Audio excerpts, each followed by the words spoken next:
You're listening to In the Bunker, a podcast that explores the biggest challenges in starting and running a business. My name is Joshua Maddox, and I'm an entrepreneur and business owner myself. I'm sitting down with business owners to talk about the challenges they face, the lessons they've learned, and how we can all grow from it.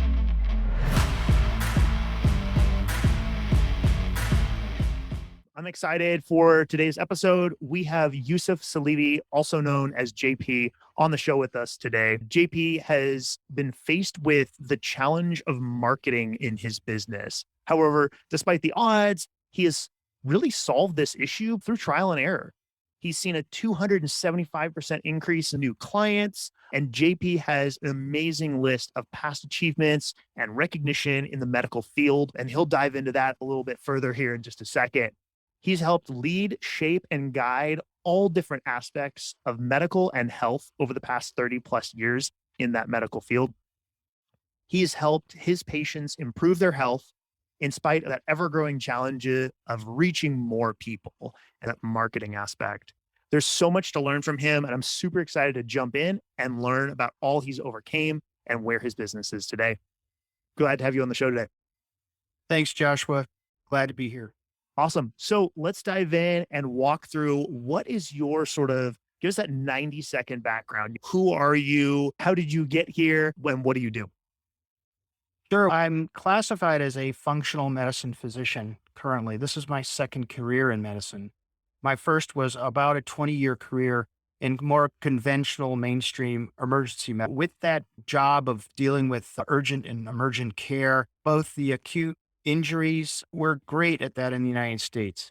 A dislocated shoulder, gunshot wound, no better place in the world to be that taken care of. But on the other hand, we have chronic illness and things like diabetes, obesity, hypertension, renal failure, and we don't do real well. So during those 20 years, I realized there was something better. So I transitioned away from the mainstream into functional and integrative medicine, which I think serves that population of chronic illness in a true preventive mode, not just giving lip service to preventive medicine, but really honestly doing it. And in my clinical career, it gave birth to a nonprofit organization, a teaching academy where I can actually teach other advanced providers of the same skills that I practice every day. So that's in a nutshell. Awesome.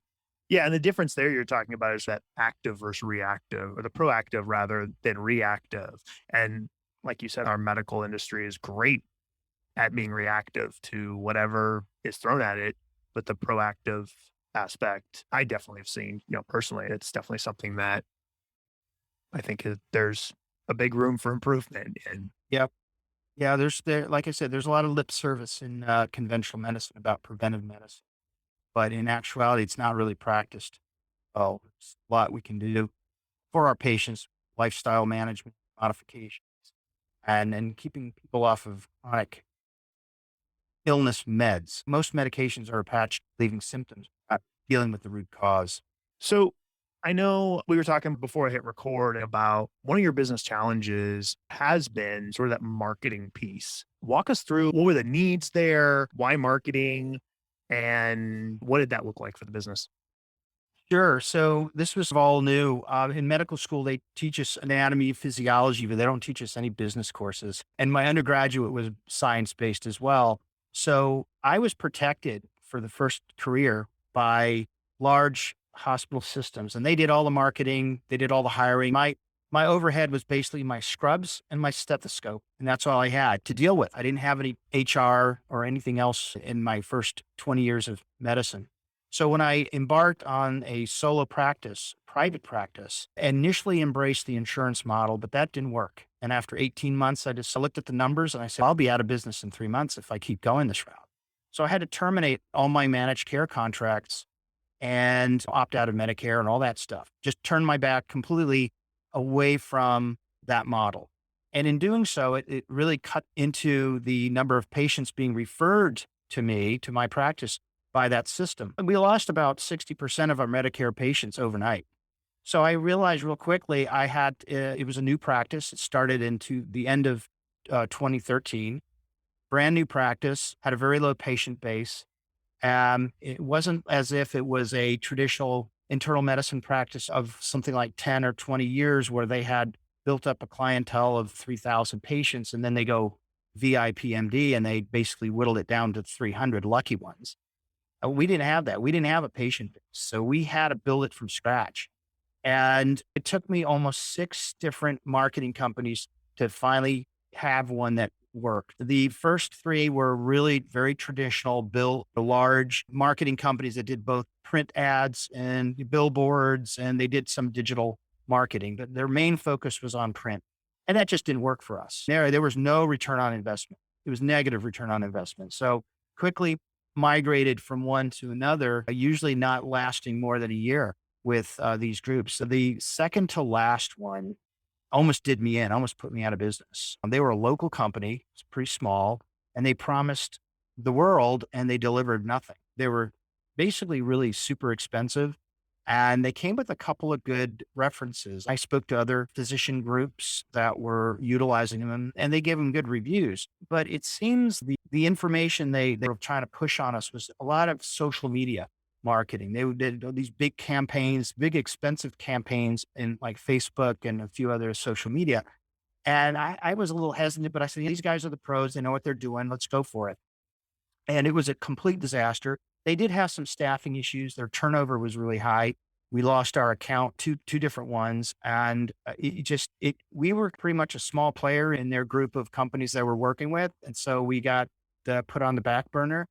And as a consequence, Google apparently went through an algorithm change and it devastated our website. They fell asleep on the job. They did not realize it. They did not make the corrections or updates. And so we lost so much real estate on the internet over a period of 3 or 4 months before we caught it. And I had it terminate. We had to terminate them and we were scrambling because our number of new patient inquiries had dropped significantly. And I thought, oh my God, this might do us in. Landed a fellow who was referred to me from another business associate I knew. And he built up our website, corrected all the problems with the algorithms and the SEO, and got us back on track.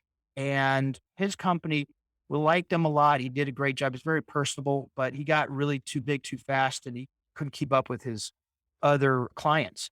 So again, we felt a little bit of our input, the folks making inquiries and all that was drifting off. There were some problems that weren't corrected with some of the links. There were some dead links. So I went on the search. I interviewed 2 more local digital marketing companies because this one that we were leaving was based out of Florida. So he wasn't readily available. So I wanted someone local. And after interviewing 2 different companies, I selected one. And this guy's done remarkable work for us. The return on the investment is amazing. He's affordable and he knows what he's doing and he's on top of everything.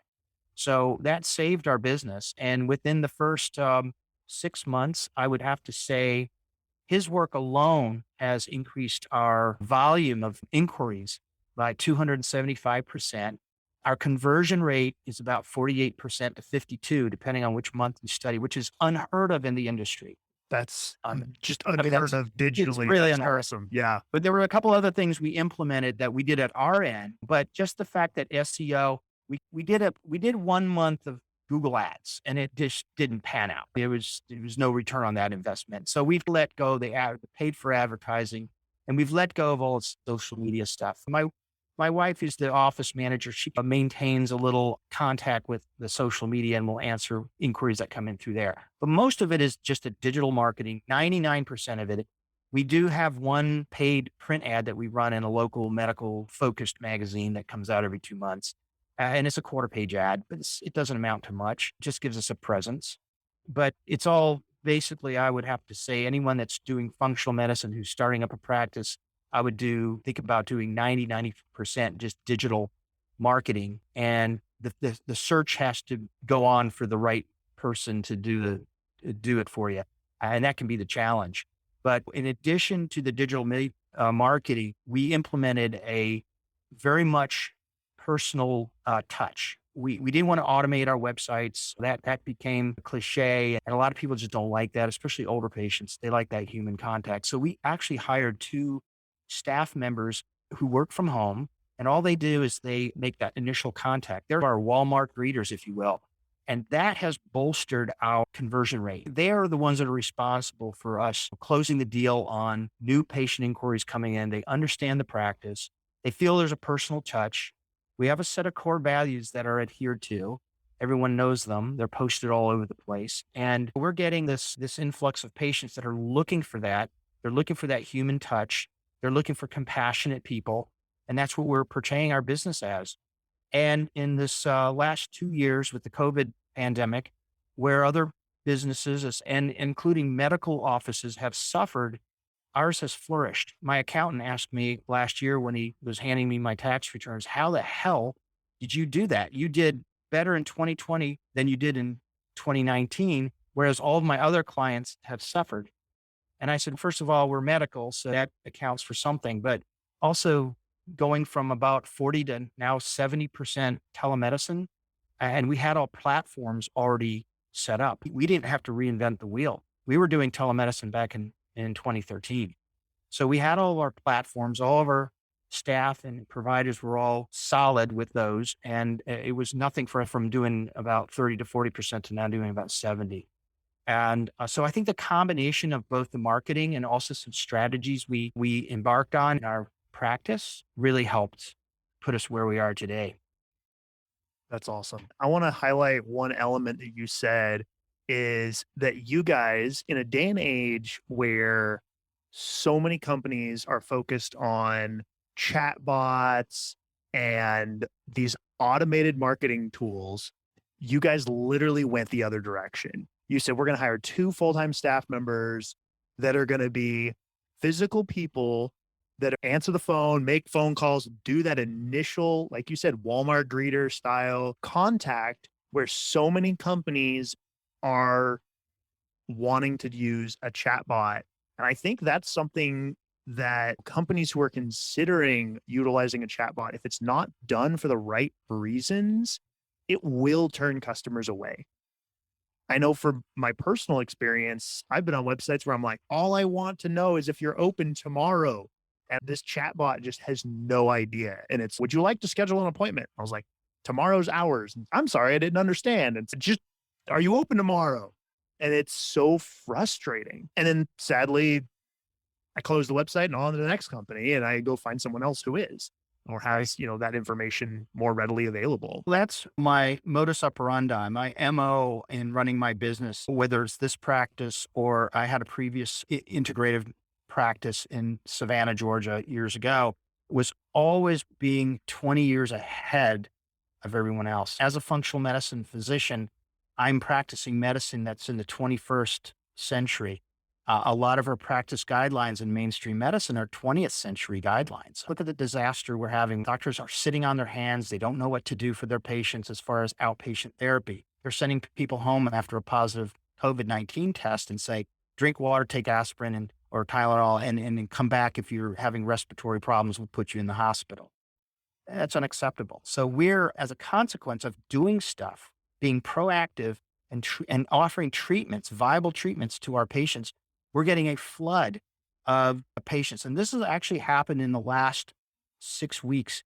We've had such a flood, I've had to actually hire additional staff and hire two more nurse practitioners to help me with the patient load. I think so much of that is also that transition aspect of what we talked about at the beginning is the aspect of preventative versus that reactive.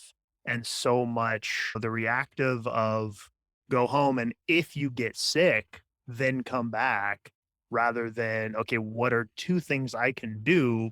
Maybe it's at home that are preventative so I don't end up back here. I want to hone in on the marketing aspect a little bit. You touch base on you guys have gone through a handful of companies and for all different reasons, they didn't work out for whatever reason that might be. But what is your advice for a business owner who is saying, hey, I am facing a marketing challenge and I'm looking to hire a company? Or if you were, able to talk to your younger self and say, hey, here's the advice of what I would do. That's a real big challenge because really, unless you go in and have several sit down meetings, I was impressed with what some places looked like when I would walk through their front door. It was really this really cool vibe, very modern architecture, looked like it was well funded. And so I thought, well, I'm pretty comfortable with this. These guys must be doing well. They've got big contracts. They're name dropping all these big companies in the area. They must be doing well. And they weren't a good fit for me. After a few months, it was brutally honest. I was with myself. I was like, they said, well, keep going. It takes 3 months. It takes 6 months. And I had to be honest with myself and say, really, let me sit down and think this through and realize that it wasn't a good fit. They didn't fulfill anything they had promised. It seemed like several of them had gone to the same conferences. They would say the same thing over and over again about how they wanted to structure our marketing plan. And I was like, these guys must have all gone to the same conference. They're speaking the same kind of language. I didn't hear anything really novel. So what I did with the last search was I spent some time looking at the references they gave, looking at the websites, how they were structured. And then I assume I got an honest representation of what they could do. I just clicked with the business owners because these were small marketing companies with a very small staff. And so I got the chance to speak to the owners directly. And I felt very comfortable. And I think that's the thing. If it's a big company and you can't get to the president or the CEO, you may want to move on. And it's better to start out with someone small that can actually do some very personalized work. It's almost akin to looking at how we as a small practice, a small private practice, treat our patients versus a big hospital system. You may have a big hospital system with 300 physicians and huge, beautiful, marble floored, modern looking buildings. And you are not going to get the same care you would by a small office of really highly trained, skilled clinicians who have the patient's best interest in mind. And that's what I was looking for. I put my model of as a healthcare provider, and I said, let me find the same model in the marketing company. So I avoided these big companies with big flashy presentations or big name dropping. And I went with a fellow who kind of he instilled confidence, and he was confident. He knew he could help. He knew where the problems were. He did an analysis for free, a free analysis, and told me. We spent an hour and a half on the phone actually it was a Zoom meeting. And he pointed out all the deficiencies in my website and all the broken links. And I'm like, oh my God, well, that's the problem. And he said, that's easy fix. I can fix it. And it was that confidence that he had and his honesty that made me select him. And it was the right choice. Yeah. Yeah. The hospital analogy that you use with the architecture and that I look at sometimes, you walk into a lobby like that and you're like, cool. So you spent $1 million or more on a lobby renovation rather than buying a new x-ray machine. They're cutting back on essential staff members like nurses and respiratory therapists and phlebotomists. And yet they have this really posh foyer or entrance way, and you think they're just crushing it. And it's a little deceptive. So you have to be careful. Yeah. Yeah. I like the aspect of being able to have a conversation with the team. A lot of agencies, like you said, you get to talk to a salesperson and you're not going to talk to an account rep until you sign on the dotted line. I know of an agency in California that they have an NDA before you see the contract, which is just like scammy as all get up. And it's one of those things that being able to have that connection, hiring an agency is not it's not a one-time interaction. It's something where you're going to have a relationship with this business for hopefully a long time. Hopefully the agency that you hire, the team you're working with, hopefully you guys are, working together for the next 10 plus years, and you're able to see this 275% increase year over year for the next 10 years. At that point, 10 years from now, maybe you're their only client, or maybe they've grown a little bit more, or whatever that looks like. But I think it's really focusing on ensuring that agency understands your business, understands who you are, will spend the time to, like you said, go through your website, find a few things, explain the reasons to you and all that type of stuff, and really make sure that you, as the potential customer, understand that they know who you are and they know what your business is and all of that. I think that's really critical rather than just coming in. Anyone can come in with flashy logos. And to your point, there are a lot of conferences that a lot of big agencies will send their whole sales team to. They're all talking the same thing because they all learned it at the same place. Yeah, that's what I figured was happening. We had a situation where we were getting these notifications through the postal system that we had to sign for a package. And so in medicine, we think, oh, they're probably health records, somebody's laboratories or their hospital discharge summary. So we'd go to the post office and we'd have to send a staff member over there and sign for these packages. And we'd get them back to the office and open it up. And it was advertising material from another practice, like a urological specialty practice or allergy, ear, nose, and throat. And it was all from this one hospital system. Well, that was eating up in our time. And then what we were doing, we were filing it in, file 13. Okay, great. They want us to send referrals to them, but we're not in that arena. They wound up getting tossed in the trash. We probably would have done that if they sent it by regular mail.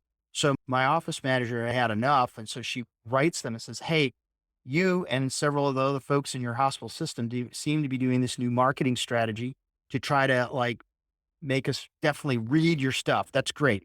That's wonderful, but you're wasting our time because we have to go sign for these at the post office. And we asked them to please stop doing that. So again, it was something where different marketing companies were all preaching the same new thing. Hey, let's make sure your flyer is being read. So we'll send it by mail where they have to sign for it to receive it, like registered mail.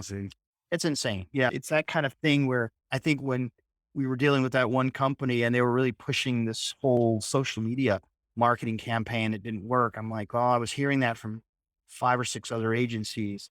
And so they must have all gone to that same conference or something. And I will say social media is a great platform as long as it connects with your market. And it depends on what platform, Facebook versus Instagram, TikTok versus whatever. It really depends on what your platform is, what the demographic is, and where your demographic hangs out. If your demographic isn't on Instagram, then don't advertise on Instagram. But at the same point, the one thing I would mention is if you guys you have the Facebook page for the business, make sure you guys are posting on there major holidays. Hey, Happy New Year. Hey, once a month. Posting on your social media accounts, at least on a monthly basis, ensures that people don't hit it and go, oh, the last time they posted on here was 14 months ago. Maybe they closed with the pandemic, and now all of a sudden maybe they call the office and some fluke, the phones are down for 20 minutes or something. And they go to your Facebook and there's nothing on there for 14 months. And they're like, okay, on to the next guy. But if there was something on there from 3 weeks ago, they're like, they were there 3 weeks ago. So that's not a year ago. And maybe at that point, that's when they give another chance. And also things like Google reviews and that type of stuff as well. People use that now as a metric to see. I know locally there was stores where I was like, I don't know if they're open or closed during the pandemic. And I was checking their Facebook page and their Google reviews to try to see if they were open today or not. Right. Some of the advice my current marketing fellow has given us is Google Maps, and Google is good. So we do keep that abreast and current. As far as Facebook, our Facebook page is very active. I post a medical story or something almost on a daily basis, sometimes 2 or 3 times a day when I come across something that's an interesting abstract. We'll go up there. We keep a very active blog. My blogs they're archived, and they're also, I set them up to go live at certain times during the month. So there's always current information coming out on a weekly basis. And we decided not to pay someone to do that for us. We'd do that ourselves. Now, I'm a big blogger, and so I maintain the Facebook and LinkedIn. I do it on LinkedIn too, almost redundantly. And so those areas, but what we noticed was the folks that were calling and making inquiries were not so much coming in from the social media platforms. They were coming in from some of the associated organizations that I'm a member. So I'm a member of 4 or 5 different organizations, and they have physician search built into their website. So somebody who's looking for like a doctor that takes care of Lyme patients, or a doctor that takes care of patients with sick building syndrome. These organizations have the ability for folks to search for clinicians in their area. So we found out that was happening, but then our organic Google searches were bringing us a tremendous amount of traffic. You can have that all funneled down, but if you don't have the means in your practice at the front door to handle it appropriately, you could lose a good number of potential clients. I Yep. spoke with a business owner who said that they had 400 inquiries a month, but they only gained about 20 new patients. At the time, I was doing about 30 to 40 inquiries and capturing about 20 new patients. So now, of course, our funnel got bigger, but now we have the means to address the influx of new clients and keep them hungry for more, if you will, because they were really satisfied about who greeted them at the front. And they got a feel of the humanity in our practice and our compassion and dependability. Those are all real big, important features. I would also tell prospective business owners that develop a set of core values. So when I started my business, I was a member of Vistage. Vistage is an organization that I think was created in the 1950s in the United States, and it's an international fraternity of CEOs. Basically, once a month, a group of CEOs gets together from different industries. No two can be the same. We had people, architects and lawyers and paving companies, asphalt paving companies. Some of them were multi-million-dollar companies and some of them were pretty small, but we all have the same problems with marketing, staffing, HR, all these things. We'd get a speaker to come in, and then the rest of the day we would basically identify problems and try to work through it amongst ourselves. And another group I was also a member of was TAB, which is the Alternative Board. Again, these are groups that are led by a facilitator, and they're, in my opinion, key to keeping your business solvent and sustainable and growing and scaling up. And I, to this day, still have a TAB advisor I meet with every other month who guides me through, and I have someone to bounce stuff off of. They actually helped save my practice at one point a few years ago.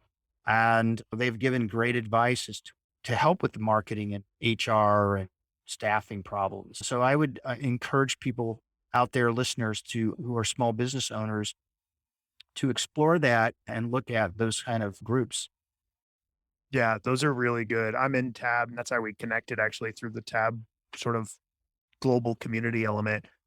And I will say having that accountability partner and for those who are listening who don't understand how Tab works, not going to spend a whole ton of time on that, but basically it's a group of other business owners who you get as a sounding board on a monthly basis. You have a coach who you work with, depending on how your Tab group is set up on either a monthly or every other month basis. And to be able to have that accountability of, I've got 5 other business owners that I know I'm meeting with in 2 weeks, and I have a to-do item that I have to get done before that, or I have to show up to my meeting and say, I didn't do it. And having that accountability. And the other thing is the resources. I needed an attorney in a specific field, and I brought that issue to my Tab board, and someone goes, "Oh, I've got a great one. He's super affordable, charges by the quarter hour." Like, no attorney charges by the quarter hour. It's normally like a 2-hour minimum.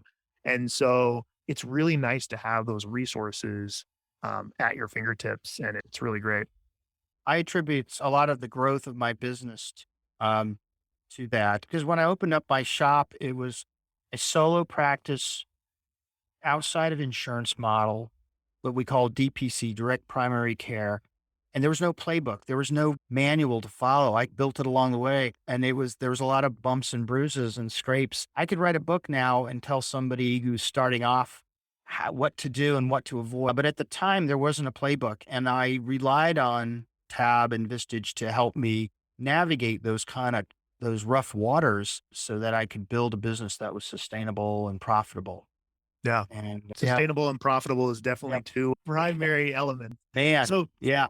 I have one last question before we wrap up. I've loved chatting and I appreciate the time today, but one last question. So, which was harder, going to medical school or starting your own business? I think for physicians now, there are other specialty groups, like in chiropractic medicine, they teach them how to run a business. There's a lot of business courses built into the curriculum. But in traditional medical school for MDs or DOs, there isn't. And so while it was different challenges, medical school, the first 2 years was a lot of rote memory. So you had to have good memory banks and be able to assimilate a lot of information in a big hurry. And then clinical, your last 2 years of medical school and residency training, it was sleep deprivation. You were on call every third night and you were sleep deprived and you're trying to assimilate all the things you're supposed to learn into that with sleep deprivation. And we all know that memory is affected by sleep deprivation. To answer your question, I would have to say starting your own business is really difficult. It was much more challenging because there's so many more aspects of it than going through medical school.